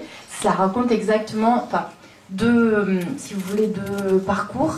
D'une part, un capitaine de navire, un garde de côte, et tout ce qu'il vit, et d'une part les faits, et d'autre part son parcours psychologique finalement, et d'autre part le parcours de plusieurs migrants qui partent de plusieurs pays d'Afrique, et ils arrivent en Libye, et justement il y a une description justement des deux réseaux qui existent, et de tout ce réseau parallèle qui existe en Libye par rapport à tous ces réfugiés qui essayent de traverser la mer. Enfin, je pense que c'est intéressant de lire. Hein. Et j'avais participé à Marseille à une soirée justement avec Laurent Godet et SOS Méditerranée il y a un an. Et je ne sais pas s'il y a un lien, mais c'est extrêmement troublant de lire ce bouquin et de voir ce que fait SOS Méditerranée. Voilà. Mais de toute façon, il y a eu un trou noir, parce que les gens ils traversent pas la Méditerranée depuis 2015, comme vous dites, 2013. C'est depuis les années 2000. Donc, mais par contre, c'est clair qu'il y a eu un trou noir entre 2000 et 2013. 2013, tout le monde fait la découverte, quoi. Aujourd'hui, plus personne ne peut dire qu'il ne savait pas. Mais n'empêche qu'il y a quand même eu 13 ans un blackout total sur ce qui s'est passé en Méditerranée centrale.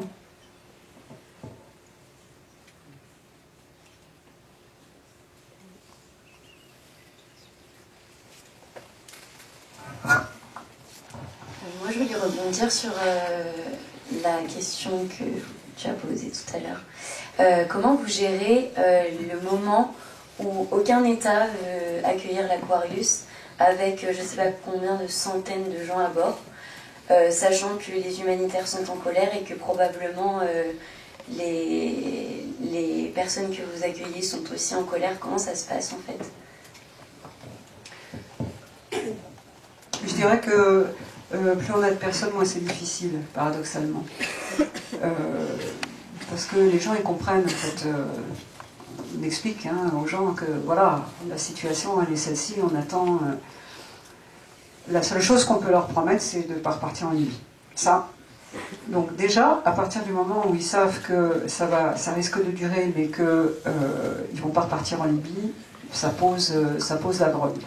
Mais bon, cela dit, vous avez raison, il y a eu, surtout les premières fois où ça nous est arrivé, les gars n'étaient pas prêts à ça, enfin les équipes n'étaient pas prêtes à ça. Et donc du coup, les informations, ils ne les donnaient pas tout de suite parce que c'était pas fiable et ça changeait tous les 4 matins.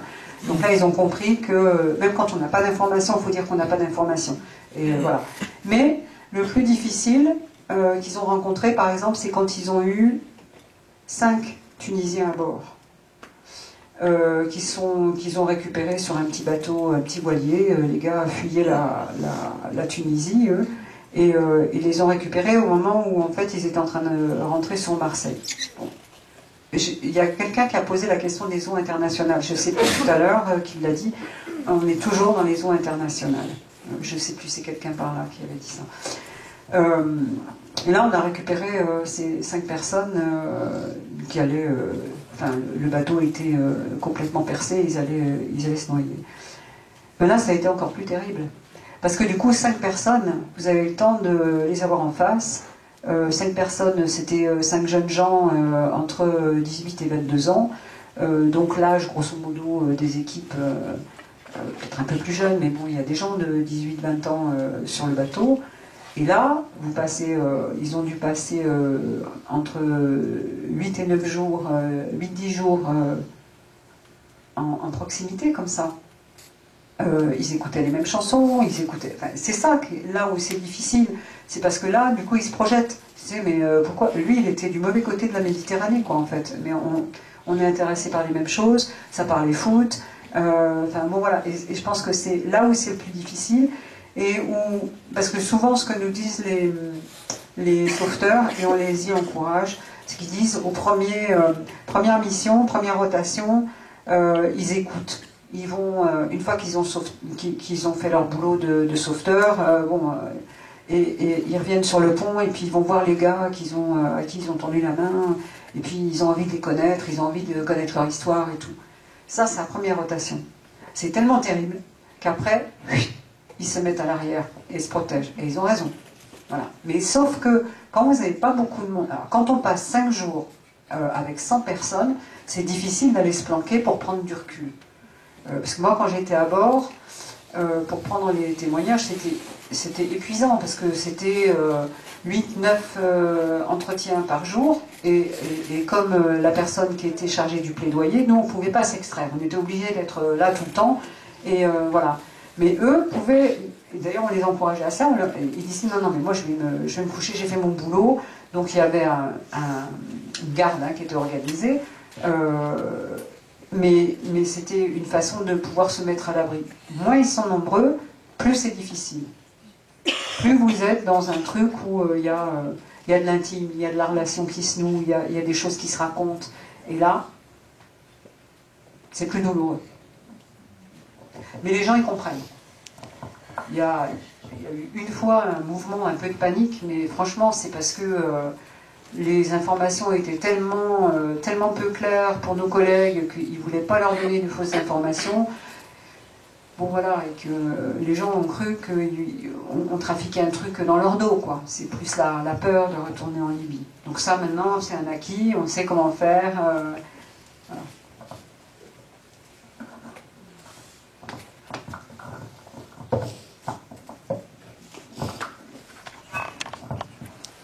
Bonsoir. Alors moi j'ai une petite question. De par votre position, par votre vécu, quelle est votre vision en fait de l'avenir en fait qui plane un peu sur ce phénomène? Et est-ce que vous pensez vraiment que ce travail, le travail que vous faites vous et votre organisation aura vraiment un impact conséquent et significatif? L'impact conséquent et significatif, je ne fais pas trop d'illusions là-dessus. Je pense qu'aucun chez nous, mais dans aucune ONG, on se fait d'illusions vraiment. Par contre, on ne lâchera pas, parce qu'il faut des témoins, et que tout de même, je me dis que d'abord on fait savoir, plus personne ne peut dire qu'il ne sait pas, et que quand même, si les gens sortent dans la rue, les gens vont voir leurs élus. Je me dis que quand même, on a peut-être des leviers, et qu'en tout cas, je veux le penser. Et donc, voilà, j'habite pas du tout au pays des bisounours, mais par contre, je pense que faut pas qu'on baisse les bras. Et je pense qu'il y a moyen de faire bouger des choses. C'est long, ça ne sera jamais des révolutions. Les révolutions, ça n'a jamais rien donné. Et en tout cas, c'est pas des milliers de personnes qui ont fait des révolutions. Parfois, c'est un tout petit noyau qui a fait bouger les choses de manière conséquente. Comment ça va se passer dans les mois à venir, dans les années à venir, j'en sais rien. Enfin, je suis pas devin. C'est pas que je veuille éviter votre question, c'est que sincèrement, je ne sais pas. Mais je me dis que le plus on sera à pousser, à témoigner et à essayer de gripper le mécanisme, mieux ce sera. C'est pas satisfaisant comme réponse, mais de toute façon, en tant que SOS, j'ai pas de réponse. Là, je vous réponds en tant que personne, que citoyenne, voilà. Il y a des discussions qui se passent au niveau des États, mais il y a de tels enjeux qui nous dépassent que je ne m'aventurerai pas sur des pronostics à ce niveau-là. Moi, je vois juste ce que nous, au niveau de la rue, et de nous, là, citoyens, ce qu'on peut faire.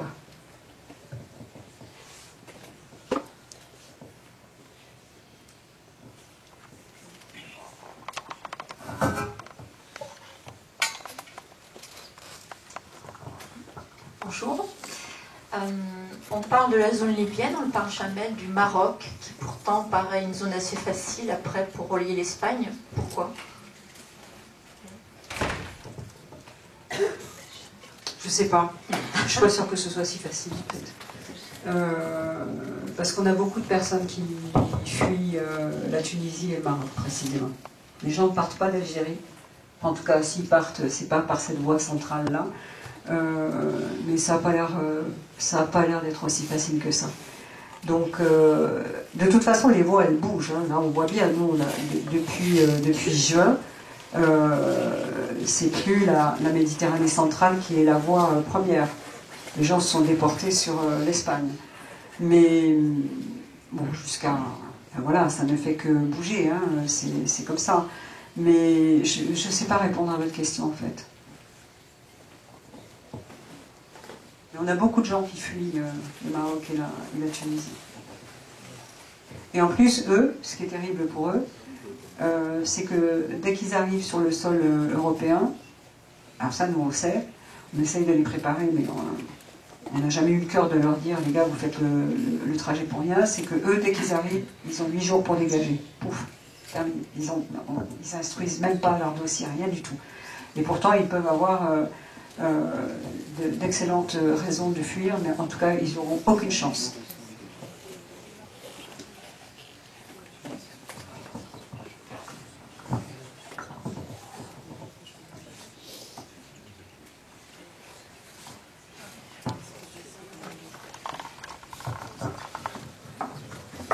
Bonsoir. Ça rejoint un peu ce que vous étiez en train de dire. Dans le reportage, vous disiez tout à l'heure qu'il y a 40% des personnes qui arrivent sur vos navires qui à la base ne souhaitaient pas venir en Europe.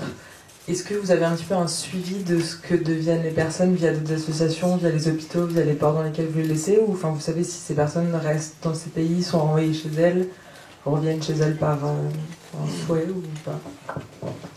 Bon, il n'y a rien d'officiel. On n'a aucun suivi officiel parce que de toute façon on n'a pas les moyens. Par contre, tous à bord, on a gardé des liens avec 1, 2, 10, 10 c'est rare, mais entre 1 et 5 personnes, quoi. Voilà, il y a des liens qui sont tissés.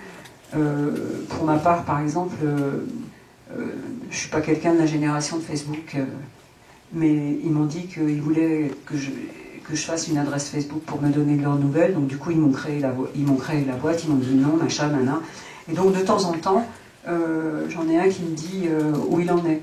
Donc sur ceux de 2016, il y en a 3 qui sont posés, en Allemagne, dans le nord de la France et en Italie. Après j'ai pas plus de nouvelles, il y en a un qui est à Bordeaux et qui n'a pas de papier, et depuis 2 ans c'est la galère, et donc qui est parti dans la clandestinité, donc pour l'instant, voilà, il sait qu'il peut me donner des nouvelles, mais pour l'instant j'en ai pas plus. Après, dans mes collègues, oui, on a des news comme ça, mais on ne peut pas faire de statistiques à partir de ça, parce qu'on n'a pas, c'est pas fiable, quoi. Enfin, c'est pas assez nombreux, c'est pas représentatif.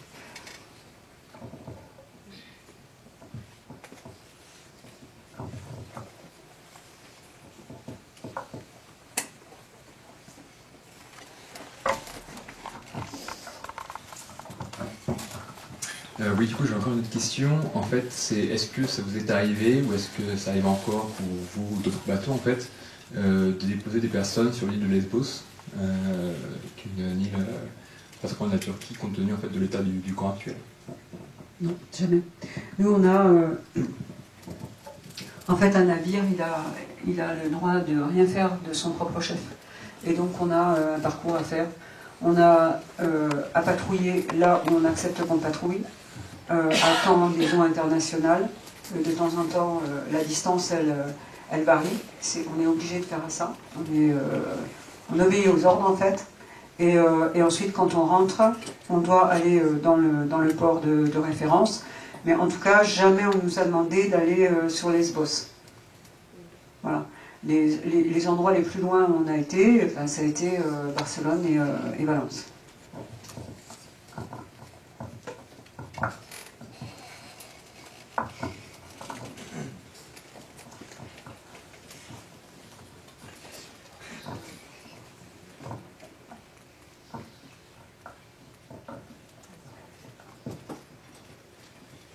je crois que c'est le moment de présenter l'antenne de Lyon.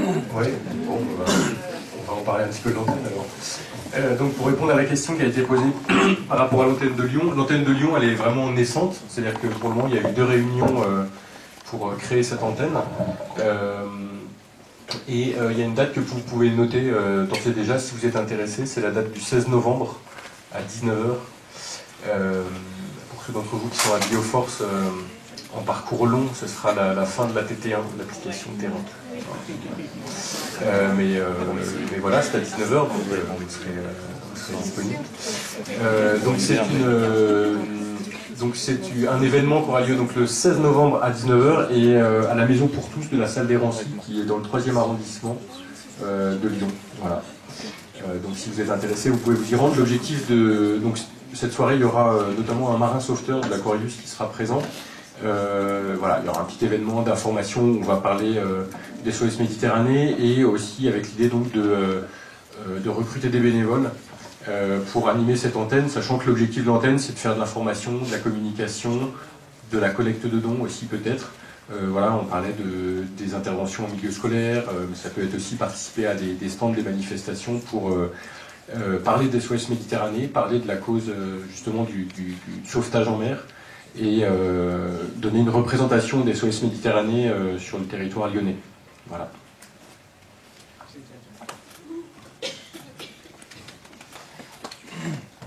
Et ben, merci beaucoup Marie. Et bravo.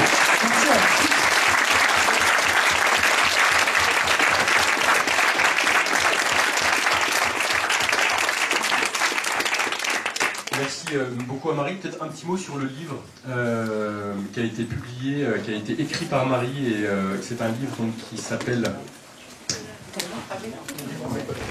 donc Les naufragés en mer, de l'enfer, pardon, Les naufragés de l'enfer, qui est donc un livre de Marie avec un récit de Marie et des photos de Laurent Schmitt. Donc il y a un livre qui est en réédition actuellement et que vous trouvez dans toutes les bonnes librairies. Mais La 2e édition devrait être pour la fin de l'année. On vous le fera savoir de toute façon. Voilà. Voilà. La 2e édition, ce qui va changer, les témoignages ne changent pas malheureusement parce qu'ils sont tous les mêmes. Par contre, c'est le contexte politique où là c'est beaucoup plus dense que. C'est un comité de relecture chez SOS et après on a un éditeur militant qui va faire hyper rapidement, donc j'espère pour la fin de l'année. Merci Marie, merci à tous et bonne soirée.